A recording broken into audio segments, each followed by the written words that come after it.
Michaelnagar Shikshaniketan Higher Secondary Government-sponsored co-ed English medium school has taken an excellent initiative of teaching and make our students learn day-to-day lessons through audio and video in our YouTube channel.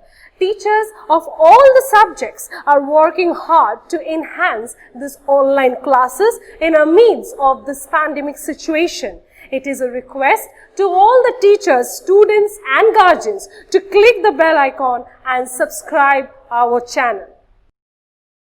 Today we will start a new chapter in history, and the name of the chapter is Movements Organized by Women, Students and the Marginal People in the 20th Century. So, here first we will discuss about the role played by the women in the freedom struggle. You know, in the 20th century, the struggle for independence was in full swing.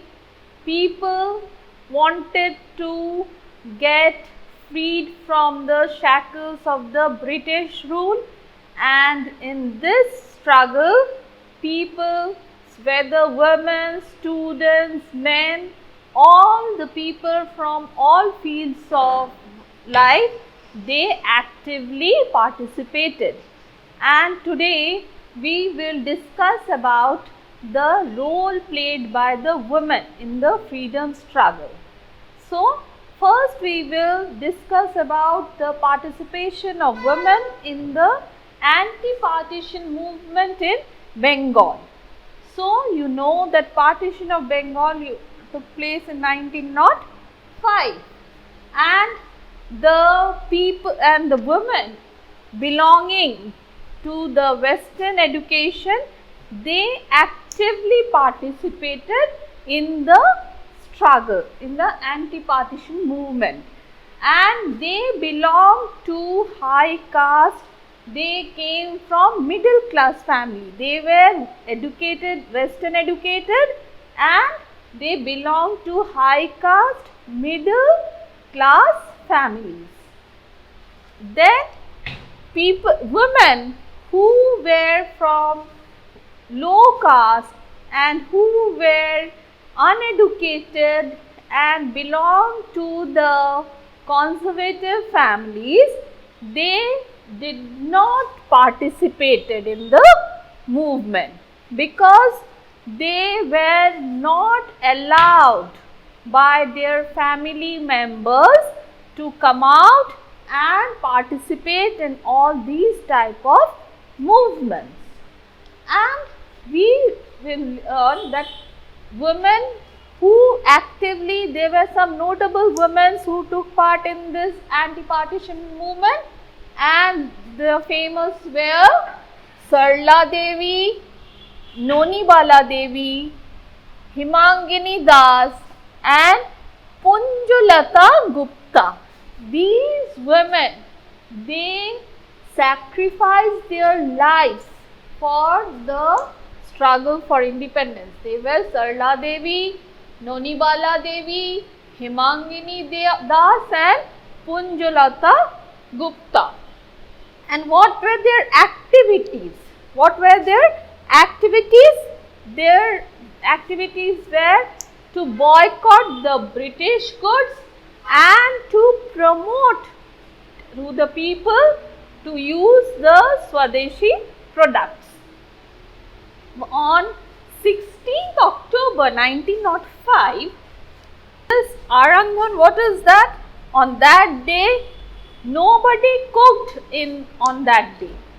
They did not cook. In any family, there was no cooking. That day was 16th October 1905 as a mark of protest. And the women, they set up Shakshi Samiti, Lakshmi Bhandar, Bharat Sri Mahamandal.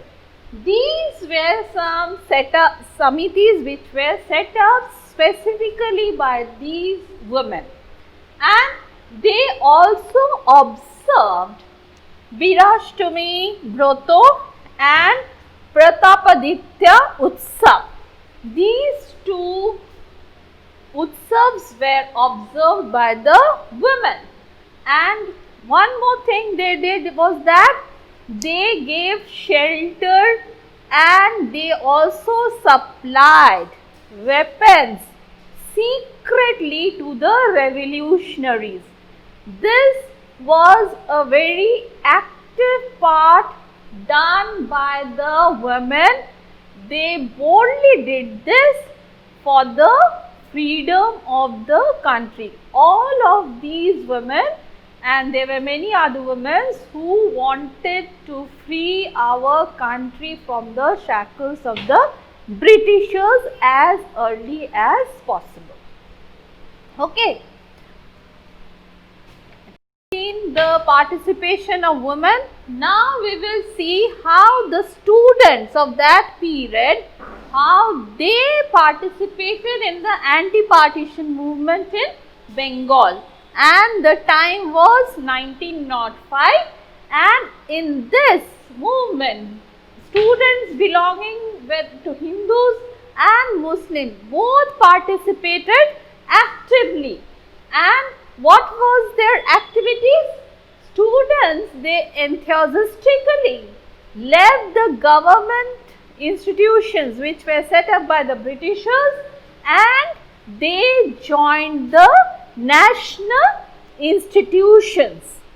Second, they boycotted the foreign goods, picketed the shops selling British items, and even they set fire to the foreign goods. And third, how they participated? Around 5,000 students, they walked in a procession at the initiative of Ripon College, and the students, they also formed Kendra Chhatra Sangam Committee. This was a committee set up or formed by the student representatives, Kendra Chhatra Sangam Committee. And the Britishers in return, what it did? It passed the Carial Circular. What is Carial Circular? In this circular, it was said that if any student participated in this type of movement, they would be severely punished, and they will be told to leave the school, and they wouldn't get any type of admission or education. And in return, the Indians, they set up the National Council of Education, the national education, so that they could get the education, and in return of this, the Anti-Circular Society was set up. Okay. Thanks for watching. Leave a like and comment. Subscribe. And do share the video among your friends.